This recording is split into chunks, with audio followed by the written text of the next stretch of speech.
11व्या हप्त्याची तारीख फिक्स झाली। आता वाटप लगेच सुरू करण्याचे आदेश दिले आहेत। आता 21 जिल्ह्यांमध्ये निधी मंजूर। आता कोणत्याही क्षणी SMS येणार, पण 11वा हप्ता सर्वच बहिणीला मिळणार नाही। तसेच 11वा हप्ता फक्त याच 12 बँकेत जमा होणार। दुसरा बँक खाता असेल तर पैसे येणार नाही। मेच्या हप्त्याची यादी फायनल, पण फक्त 1,35,00,000 बहिणीचे अर्ज मंजूर। मुख्यमंत्र्यांनी घोषणा केली। आता लाडकी बहीण योजनेच्या 11व्या हप्त्याचे सर्वच योजनांचं आता नियोजन हे पूर्ण झालेले आहे।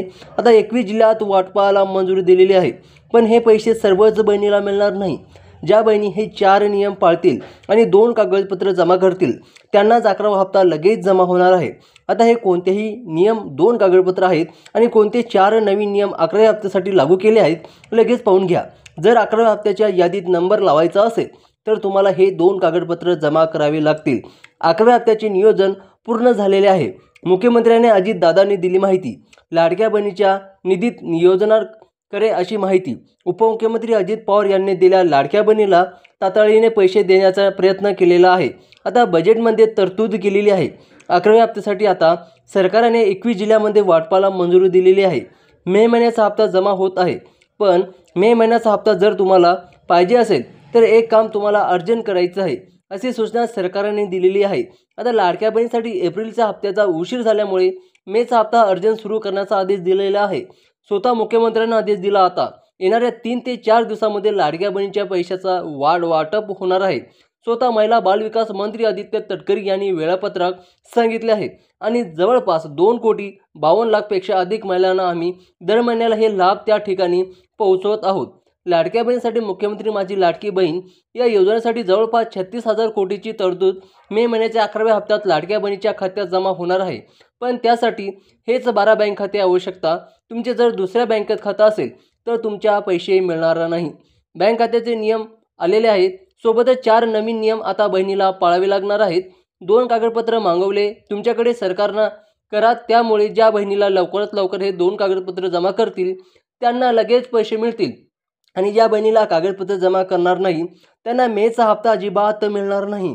लाडक्या बहिणीसाठी सरकारकडून अर्जंट सूचना आलेल्या आहेत। आता फक्त ज्या महिला गरजू आहेत, ज्यांना खरी गरज आहे त्यांनाच हप्त्याचा वाटप होणार आहे। फक्त 1,35,00,000 अर्ज जे आहे ते मंजूर झालेले आहेत। बाकीच्या बहिणीला यादीतून नंबर लावण्यासाठी 4 नियम लावलेले आहेत, 2 कागदपत्र मागवलेले आहेत। त्याकरिता व्हिडिओला तुम्ही लक्षपूर्वक पाहायचं आहे, कारण की आता डायरेक्ट अपात्र करण्याचा सूचना देण्यात आलेल्या आहे। आता जर तुम्हाला 11व्या हप्त्याची यादीत नंबर लावायचा असेल तर कोणते 4 नियम पाळायचे आहेत, कोणते 2 कागदपत्र जमा करायचे आहे, कोणत्या जिल्ह्यात सांगण्यात आधी पैसे येणार आहे, सगळ्यात आधी कोणत्या जिल्ह्यात पैसे येणार आहे, पद्धतीने मागेचे जर पैसे राहिले असतील तर ते कसे जमा होणार आहे। त्यामुळे तुम्हाला आजचा व्हिडिओ आपण अतिशय महत्त्वाचा खूप इम्पॉर्टंट अशी 4 गोष्टी तुम्हाला समजून सांगणार आहोत। पण पहिल्या गोष्टी की 11व्या हप्त्याच्या जे का जिल्ह्याची यादी अशा प्रकारे असणार आहे। कोणत्या 21 जिल्ह्यामध्ये मंजूर झालेले आहे, तुमचा जिल्ह्यात नाव आहे का लगेच पाहून घ्या, कारण की जर तुम्हाला या 4 नियमात बसलं नाहीत तर दुसरा महत्त्वाचा पॉईंट की 11व्या हप्त्यासाठी 4 नियमात लागू केलेले आहे आणि 2 कागदपत्र तुम्हाला आता जमा करावे लागतील। कोणते 4 नियमात कोणते 2 कागदपत्र पाहून घ्या, नाहीतर 11वा हप्त्यासाठी कोणत्याही बँकेत खातं चालणार नाही। आणि कोणते खातं चालणार आता बघा लगेच पाहून घ्या। आणि पुढील महत्त्वाची गोष्ट की ज्यांना मागचे हप्ते राहिलेले, म्हणजेच की एप्रिलचा राहिला, मार्चचा राहिलेला, फेब्रुवारीचा राहिलेला, जानेवारीचा राहिलेला, त्यांना हप्त्यात कसं होणार, त्यांच्या हप्त्यासाठी आता फार कमी अवधी राहिलेले आहे। त्यांनी देखील आता या गोष्टी केल्या तरच पैसे जमा होतील आणि आता पैसे जमा होणार नाही। संपूर्ण विस्तार डिटेल्स माहिती आपण देणार आहोत। खूप महत्त्वाचा अर्जंट सूचना सरकारकडून आलेली आहे। जर 11वा हप्ता तुम्हाला खात्यात मिळवायचा असेल तर तुम्ही हे व्हिडिओ 2 मिनिट पहा। आता पहा, आपण सगळ्यात आधी सुरू करतोय की कोणत्या जिल्ह्यामध्ये वाटप होणार आहे, कोणत्या जिल्ह्यामध्ये या ठिकाणी सगळ्यात आधी यादी आलेली आहे। 11व्या हप्त्याचा वाटप कसा होणार आहे, कारण की जिल्ह्याची यादी पाहून घ्या। तुमच्या जिल्ह्यात जर नाव आले तर तुम्हाला तुमच्या लगेच 2 कागदपत्र जमा करावे लागतील।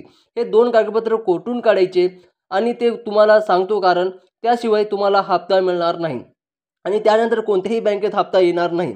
पहा कोणत्या बँकेमध्ये हप्ता येणार, आणि कारण की पहा 12 बँक ज्या आहेत तर त्या आता निवडलेल्या आहेत 12 बँक खात्यात जर तुमचं खातं असेल तर तुम्हाला प्रॉब्लेम त्या ठिकाणी येऊ शकतो. आता बँक खात्यात जे काय पहिली बँक आहे बघा, पहिला बँक जी आहे म्हणजेच की ती बँक ऑफ बडोदा. आता बँक ऑफ बडोदामध्ये तुमचं खातं असेल तर कमेंट्स करा. बँक ऑफ बडोदामध्ये सगळ्यात लवकर पैसे येत असतात, कारण की नॅशनलाइज जे काय बँक आहे. आता RBIचं त्या ठिकाणीवर नियंत्रण आहे. पुढची बँक आहे पहा, bank of India. Bank of इंडियामध्ये तुमचं खातं असेल तर तुम्हाला देखील सगळ्यात लवकर त्या ठिकाणी पैसे जमा होणार आहे. त्यानंतर पुढची बँक आहे पहा, bank of Maharashtra. Bank of महाराष्ट्रामध्ये काय BOमध्ये जरी तुमचं खातं असेल तरी देखील लवकरात लवकर तुम्हाला पैसे जमा होतील. त्यानंतर कॅनरा बँक ऑफ इनकडे काही ठिकाणी तिला कॅनडा बँक म्हणतात, पण ती कॅनडा बँक आहे. ही देखील नॅशनल बँक आहे, राष्ट्रीयकृत बँक आहे. तर यांच्या देखील सगळ्यात आधी पैसे येतात. त्यानंतर आता जर तुमचं पोस्टात खातं असेल तर तुम्हाला शेवटी एक सूचना सांगण्यात आलेलं आहे, कारण पोस्टात एक प्रॉब्लेम झालेला आहे. पण पुढची बँक आहे पण central bank of India. Central bank of India देखील खोडोपोडी जे की भरपूर शाखा असल्यामुळे महिलांना निर्णय खातं उघडण्यात तर अजिबात त्यांच्या टेन्शन घेण्याचं काम नाही. आता बघा, तिच्यात आपण बऱ्याच बँक आहे. आता आपण सर्वात एक इंडियन पंजाब अँड नॅशनल बँकसुद्धा जर तुमचं महिलाचं बँक अकाउंट खातं असेल तिच्यासुद्धा पैसे जमा होणार आहे. व तसेच बहिणीनो बघा, आता स्टेट बँक ऑफ इंडिया याच्यासुद्धा खातं असेल त्या खात्यासुद्धा लाडक्या बहिणीचे पैसे जमा होणार आहे. आता फक्त तुम्हाला 2 आवश्यकता कागदपत्र कोणते लागणार आहे लक्षात घ्या लाडक्या बहिणीनो. हे कागदपत्र तुमच्यापाशी असणे गरजेचे आहे. आता नवीन उत्पन्नाचा दाखला, आता म्हणजेच की 1 एप्रिल 2025 नंतर उत्पादन हे 2.5 लाखापेक्षा असणे आवश्यक आहे. आता बघा लाडक्या बहिणीनो, तुम्हाला आता 2025चा उत्पन्नाचा दाखला आणि तिच्यामध्ये उत्पादन हे 2 म्हणजेच की 2.5 लाखपेक्षा कमी असले तर तुम्हाला सबमिट करायचं आहे. तसेच आधार कार्डवर बँक खात्याचे लिंक असणे योग्य असले पाहिजे. आता आधार कार्डला हे बँक खाते लिंक असले तर तुम्हाला हे पैसे मिळणार आहे. आता 4 जे काय पात्राचे नियम, जसं की आता घरात कोणत्याही सरकारी नोकरी नसावा. जसं की लाडक्या बहिणीला जर 11वा हप्ता मिळवायचा असेल तर त्यांच्या घरी कोणी सरकारी नोकरीचा जे का कोणी आहे ते नसावं. व तसेच घरात कोणतेही आयकर जसं की टॅक्स भरावं नसावं. उत्पन्न हे 2.5 लाखपेक्षा कमी असावं. तसंच घरात 4 चाकी वाहन नसावी, तरच लाडक्या बहिणीला हे 11वा हप्ता मिळणार आहे. तसेच आता प्राथमिक वाटप होणार आहे. आता जिल्ह्याचे जे काही विभाग आहे, विभागातून आता बघा पुणे विभागात हे कोल्हापूरमध्ये सुद्धा पैसे जमा होणार आहे. तसेच नाशिक विभागातून नंदुरबारमध्ये होणार आहे. तसेच नागपूर विभागातून हे गडचिरोलीमध्ये सुद्धा होणार आहे. तसेच कोकण विभागातून हे सिंधुदुर्गमध्ये सुद्धा पैसे जमा होणार आहे. छत्रपती संभाजीनगरमध्ये सुद्धा परभणी आणि अमरावती विभागामध्ये आता वाशिम. तसेच आता बघा, आता या सूचनांमध्ये आता बघा, जर तुम्हाला 11वा हप्त्याचा लाभ घ्यायचा असेल तर वरील 2 कागदपत्र तीव्रता तयार ठेवा आणि खात्री करून घ्या की खातं जे का बँक खातं योग्य बँकेत आहे आणि सर्वच पात्र निकष पूर्ण होत आहे का. तर लाडक्यापर्यंत तुम्हाला काही प्रॉब्लेम येत असेल तर कमेंट बॉक्समध्ये नक्की सांगा आणि अशाच इन्फॉर्मेशनसाठी चॅनलला सबस्क्राईब करा.